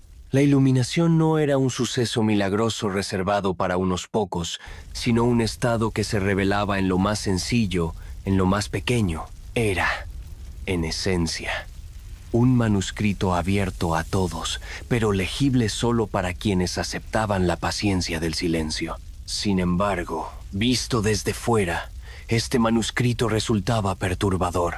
La sociedad japonesa de los siglos medievales y posteriores estaba acostumbrada a doctrinas que ofrecían explicaciones detalladas, rituales elaborados y jerarquías claras. Los templos de otras escuelas budistas y sintoístas eran espacios de celebración, de liturgias públicas, de estructuras visibles de poder. Frente a todo eso, los monasterios Zen parecían extraños, demasiado desnudos, demasiado silenciosos, demasiado apartados.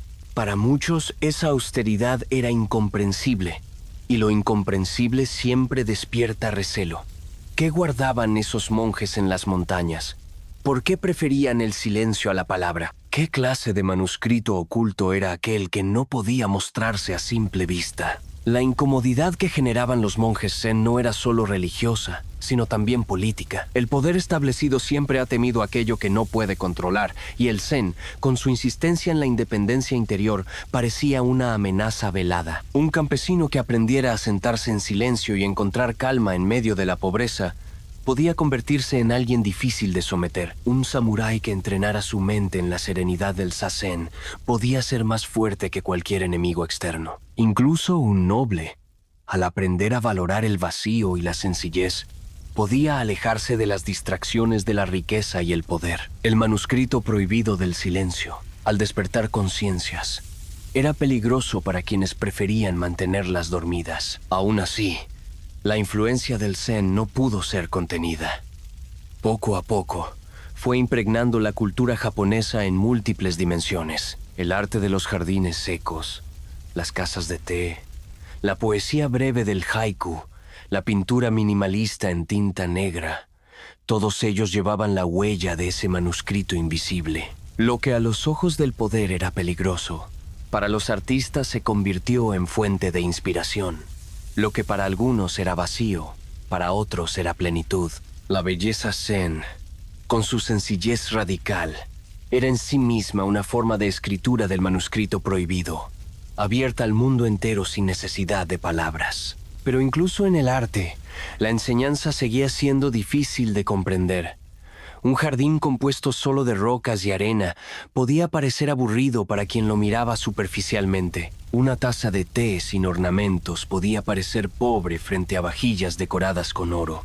Un haiku de apenas 3 versos podía parecer insignificante comparado con un poema largo y adornado. Y sin embargo, para quien se detenía en ellos con atención, esas formas mínimas contenían lo infinito.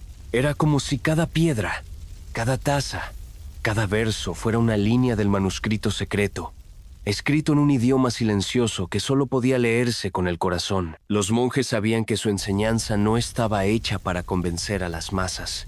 Nunca buscaron multitudes ni reconocimiento. Sus templos permanecían en las montañas, alejados del bullicio, custodiando un conocimiento que no era un secreto porque se ocultara, sino porque pocos estaban dispuestos a aceptarlo.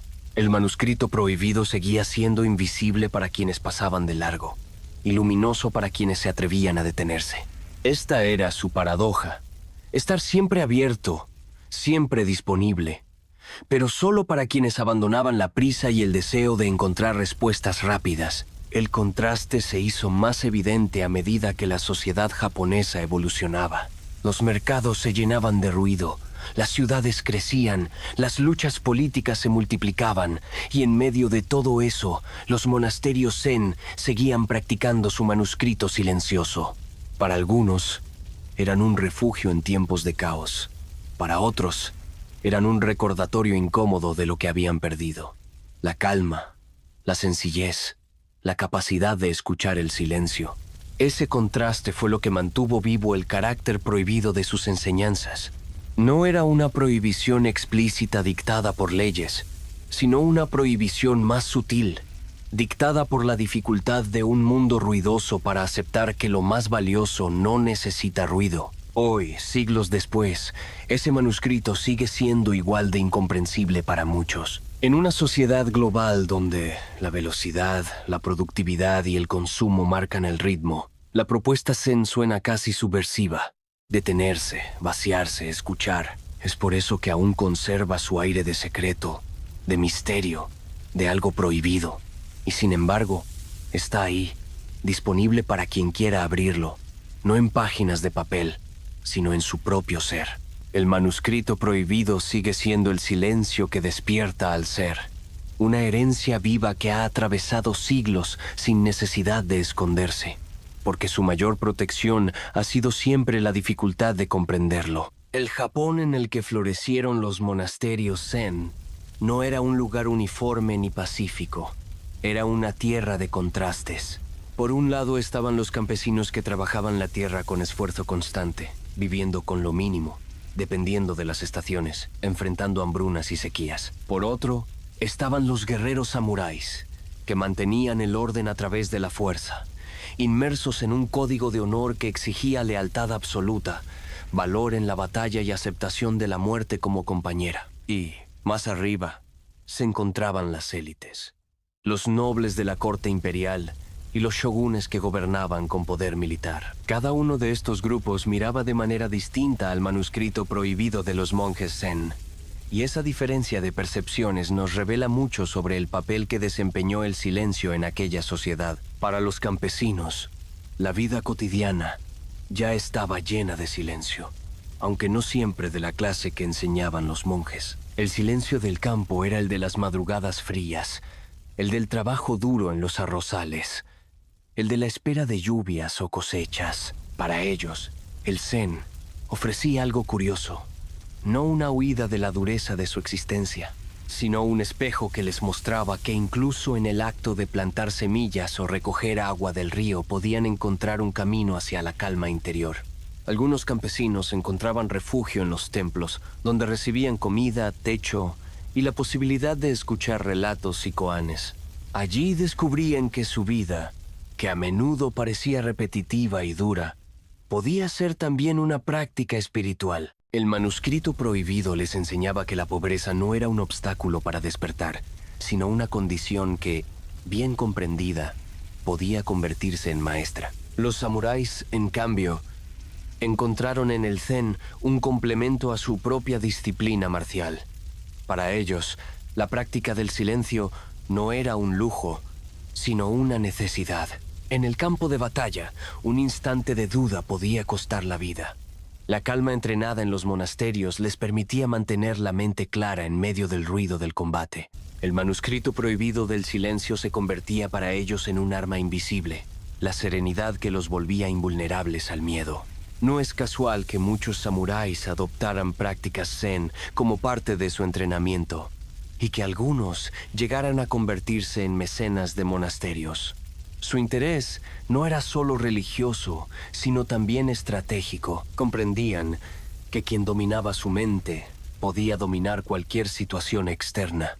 Así, el zen se convirtió en una fuerza silenciosa que moldeó la mentalidad guerrera de Japón. Las élites nobles y los shogunes miraban este manuscrito con una mezcla de fascinación y recelo. Por un lado, apreciaban su estética sobria, que se reflejaba en la arquitectura de sus jardines y en la ceremonia del té, la cual llegó a practicarse en palacios y mansiones. El gusto por la sencillez refinada se convirtió en un signo de prestigio cultural.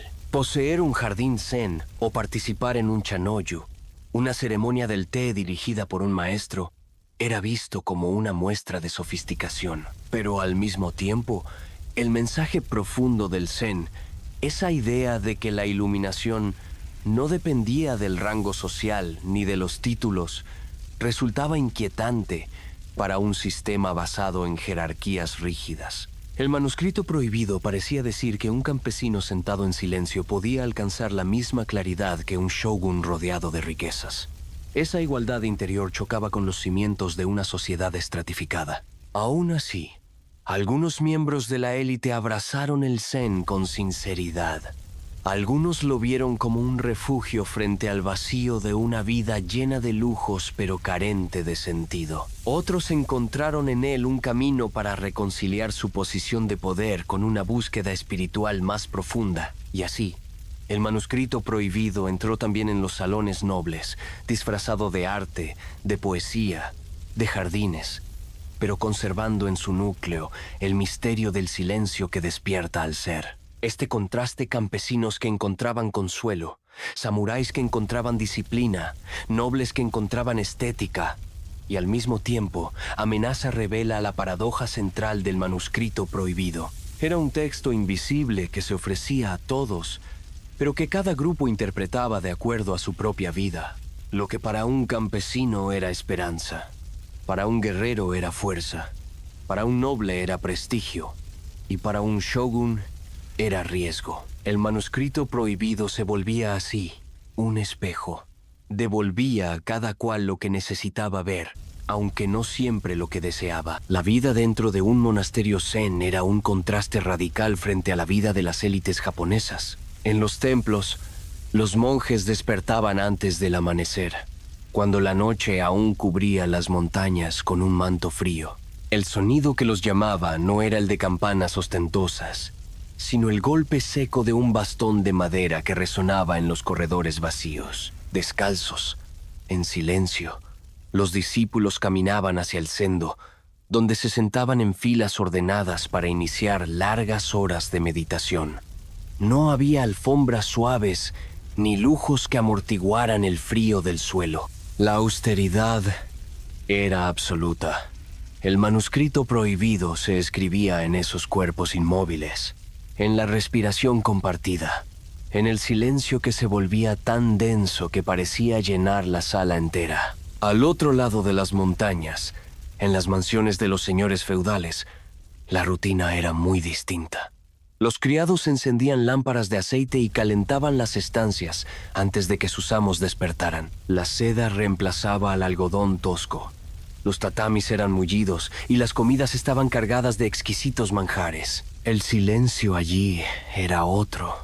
No era el silencio disciplinado del zazen, sino el silencio forzado de los sirvientes que no se atrevían a hablar sin ser llamados. El poder se medía en posesiones, en espadas forjadas por artesanos famosos, en armaduras ornamentadas, en jardines cuidadosamente diseñados para impresionar a los visitantes. Y sin embargo, detrás de ese esplendor, muchos nobles sentían un vacío que ni el lujo ni la obediencia de los súbditos lograban llenar. Era en ese punto donde el manuscrito prohibido se infiltraba. Algunos de esos señores, atraídos por la calma de los monjes, pedían que maestros zen visitaran sus residencias.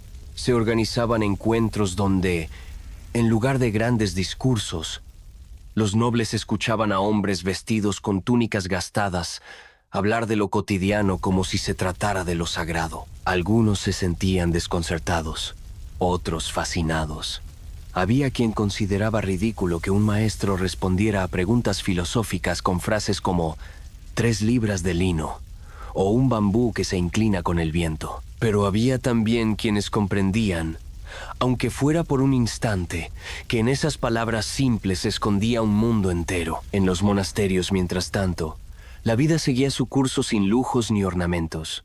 Los monjes trabajaban en los huertos, limpiaban los pasillos, preparaban arroz en ollas ennegrecidas por el fuego. Cada actividad, por humilde que fuera, se realizaba con la misma atención que la meditación. El manuscrito prohibido se revelaba en el acto de fregar un cuenco, en el crujido del bambú al partirse, en el sabor áspero de un té compartido en silencio.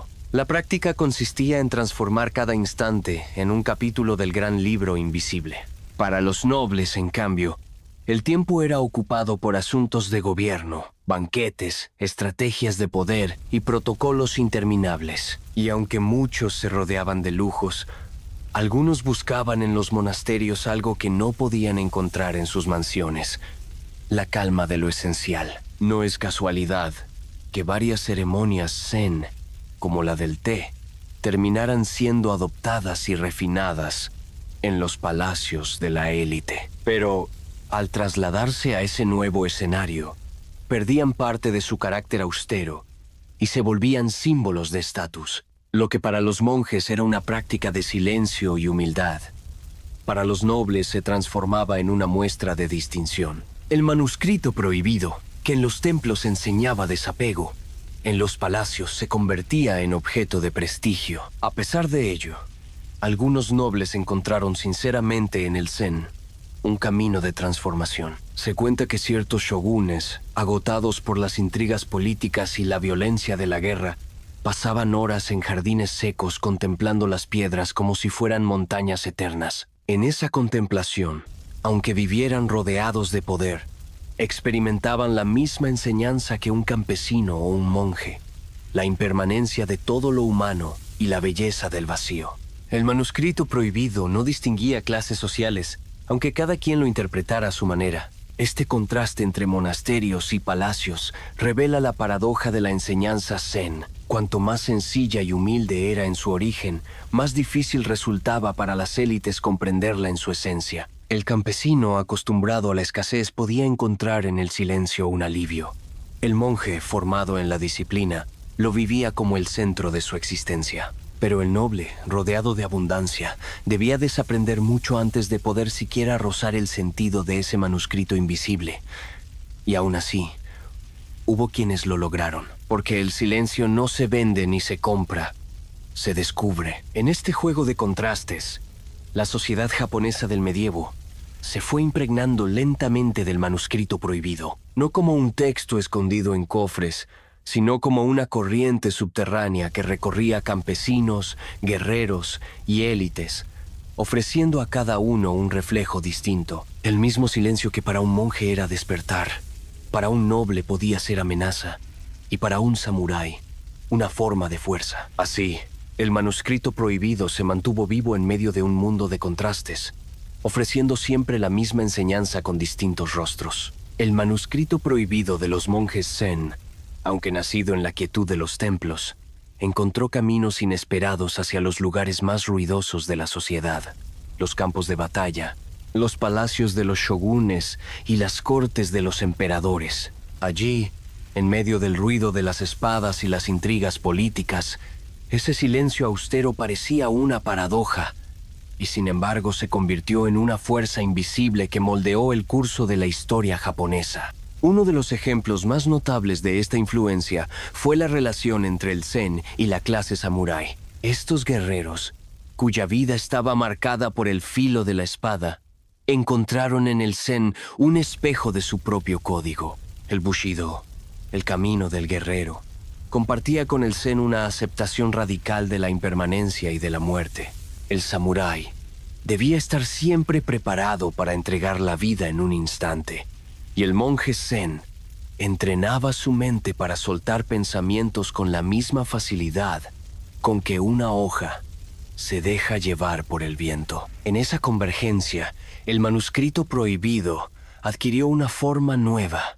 No solo era un camino de meditación en los templos, sino también un entrenamiento de calma en medio del combate. Se cuenta que algunos maestros zen instruían directamente a los samuráis en la práctica del zazen. En las noches previas a las batallas, los guerreros se sentaban en silencio, con la espada a su lado, respirando profundamente mientras el viento agitaba las antorchas. No se trataba de rezos ni de plegarias, sino de una disciplina mental que les permitía mantener la serenidad incluso frente a la posibilidad inmediata de la muerte. El manuscrito prohibido estaba allí, en esa serenidad que convertía al samurái en un combatiente imperturbable, capaz de ver el momento de la acción con una claridad que los enemigos no podían igualar. El silencio interior era, en cierto modo, un arma más afilada que la katana. Los shogunes, que gobernaban el país con mano firme, también comprendieron el valor de este manuscrito invisible. No todos lo adoptaron sinceramente,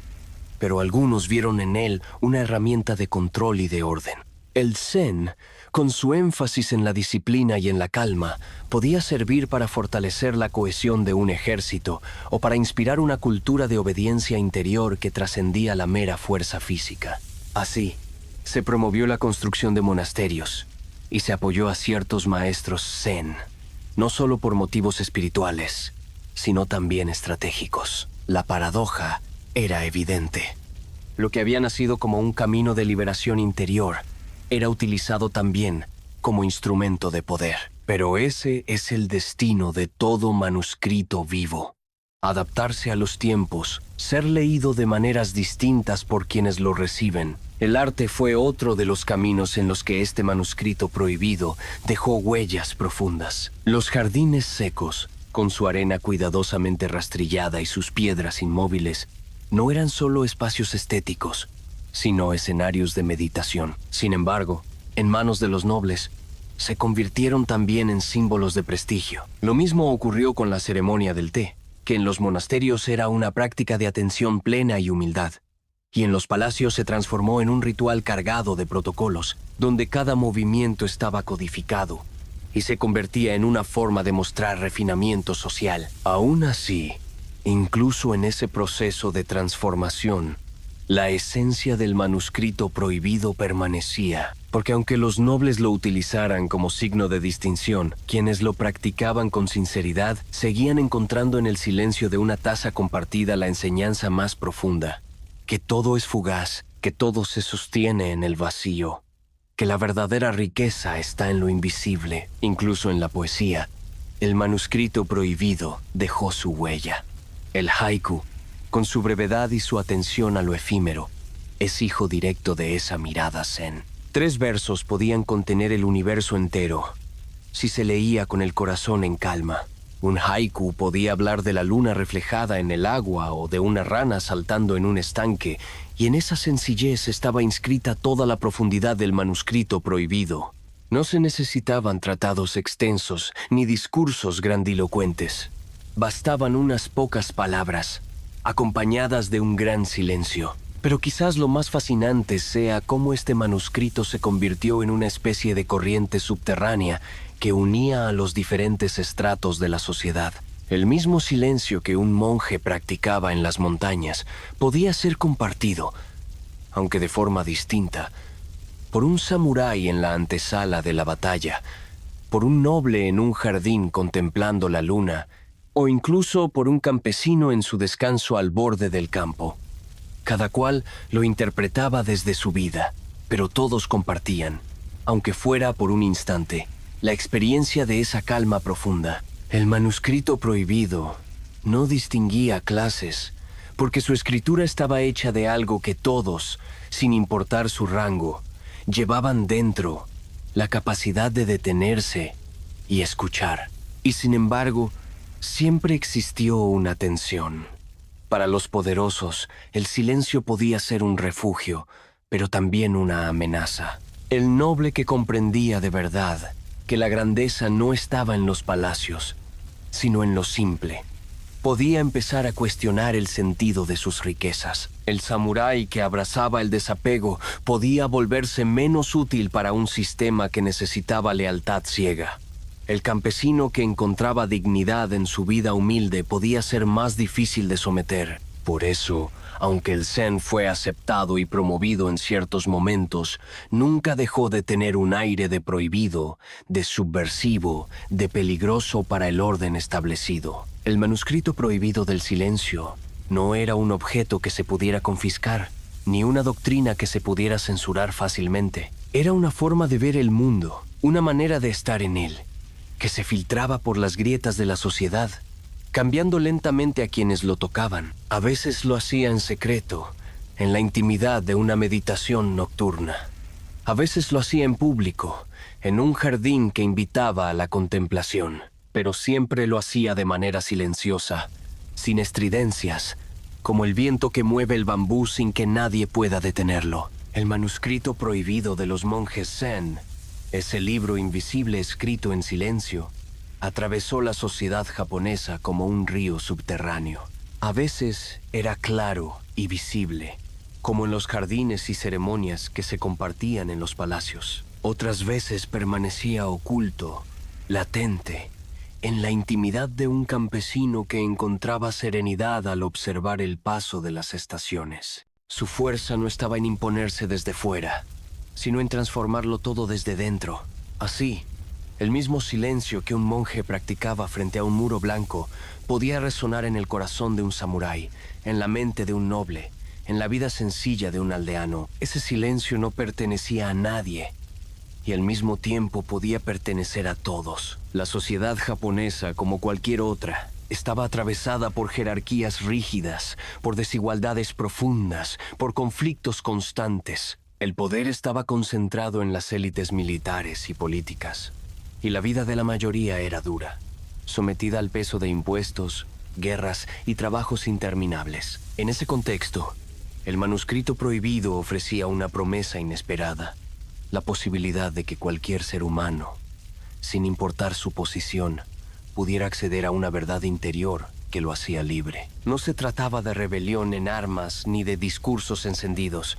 Era algo mucho más silencioso y, por ello, mucho más profundo. El campesino que aprendía a ver en su tarea cotidiana un acto de meditación se volvía, de algún modo, inquebrantable. El samurái que hallaba serenidad en el instante de la batalla se volvía invencible en su calma. El noble que comprendía que la belleza residía en lo simple podía liberarse, aunque fuera por un momento, de las cadenas doradas de su rango. Ese fue siempre el carácter peligroso del manuscrito prohibido. No podía controlarse ni manipularse. No servía para acumular poder externo, sino para disolverlo. No prometía riquezas, sino desapego. No aseguraba victorias, sino aceptación. Y sin embargo, quienes lo abrazaban de verdad descubrían que en esa aparente renuncia había una fuerza inconmensurable. El manuscrito prohibido enseñaba que todo lo que nace muere, que todo lo que se acumula se disuelve, que todo lo que se ata se rompe. Y en esa verdad dura pero sencilla estaba la semilla de una libertad que ni el más poderoso señor feudal podía arrebatar. Los monjes Zen, en su humildad, nunca pretendieron cambiar el mundo exterior. Su obra era más secreta y más ambiciosa: transformar la manera en que cada persona habitaba el instante. Esa transformación, aunque invisible, terminó por permear toda la cultura japonesa. Los jardines secos que aún hoy se contemplan en Kioto, los haikus que capturan en pocas sílabas la esencia de una estación, las casas de té donde se celebra la sencillez de lo efímero, todos ellos son vestigios visibles de un manuscrito que, en realidad, nunca estuvo escrito. Lo prohibido no era el acceso a un texto, sino la osadía de vivir desde el silencio en un mundo gobernado por el ruido. Para las élites, ese manuscrito era fascinante y peligroso a la vez. Algunos lo usaron como adorno cultural, otros como disciplina para fortalecer a sus ejércitos, y unos pocos lo abrazaron con sinceridad como un camino de despertar. Pero lo que ellos no pudieron evitar es que el manuscrito siguiera fluyendo hacia quienes más lo necesitaban, porque el silencio no puede encerrarse ni privatizarse. El silencio, como el viento, llega a todos los rincones. Hoy, siglos después, seguimos escuchando el eco de ese manuscrito prohibido. En un mundo saturado de información, de estímulos, de voces que compiten por nuestra atención, la propuesta del Zen parece más radical que nunca. Detenerse, vaciarse, escuchar. Ese silencio, que antes inquietaba a nobles y campesinos por igual, nos sigue incomodando. porque nos enfrenta con lo que somos sin máscaras. Pero también nos sigue ofreciendo la misma promesa, la posibilidad de despertar. Y quizá ese sea el mayor legado del manuscrito prohibido.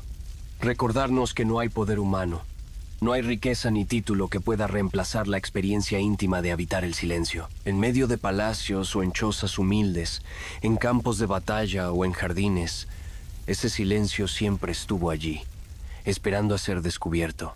El verdadero manuscrito no era un secreto guardado en cofres, sino una verdad disponible en cada respiración, en cada instante presente. Lo prohibido no era el acceso a un texto, sino la valentía de mirar hacia adentro.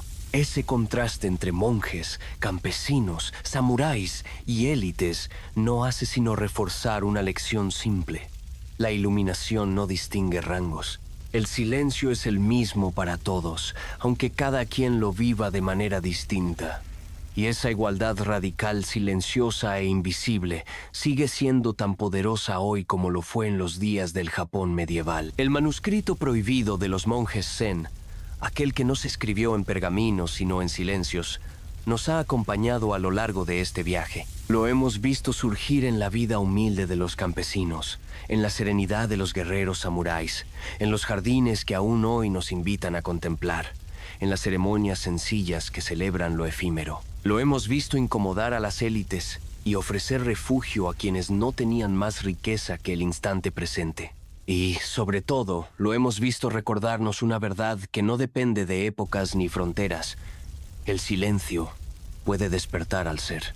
Al cerrar esta narración, quiero invitarte a detenerte un momento y escuchar. Escuchar no mis palabras, ni siquiera la historia de los monjes Zen, sino el silencio que late en tu propia respiración. Ese manuscrito invisible que está abierto ante ti ahora mismo. Tal vez descubras que la enseñanza más poderosa no está en lo que oyes, sino en lo que se desliza entre las palabras. En este canal, Testigo del Tiempo, viajamos juntos por los misterios de la historia, no para acumular datos ni fechas, sino para descubrir lo que esas historias aún tienen que decirnos hoy. Si este viaje hacia el manuscrito prohibido de los monjes Zen te ha hecho reflexionar, si te ha regalado calma o curiosidad, te invito a ser parte de esta comunidad. Suscríbete, comparte este video con quienes también buscan comprender lo invisible y acompáñanos en los próximos relatos que seguirán desvelando secretos olvidados por los siglos. Cada vez que eliges escuchar estas narraciones, te conviertes en un guardián del tiempo, en un viajero silencioso que se atreve a mirar más allá de lo evidente. Aquí, juntos, seguimos abriendo manuscritos invisibles, seguimos aprendiendo a leer en el vacío, seguimos dejando que la historia nos hable en voz baja. Recuerda, lo prohibido no está en el acceso a un libro, sino en la valentía de escuchar lo que el silencio quiere mostrarnos. Y si estás aquí, es porque ya has comenzado a leer ese manuscrito que nadie puede ocultar.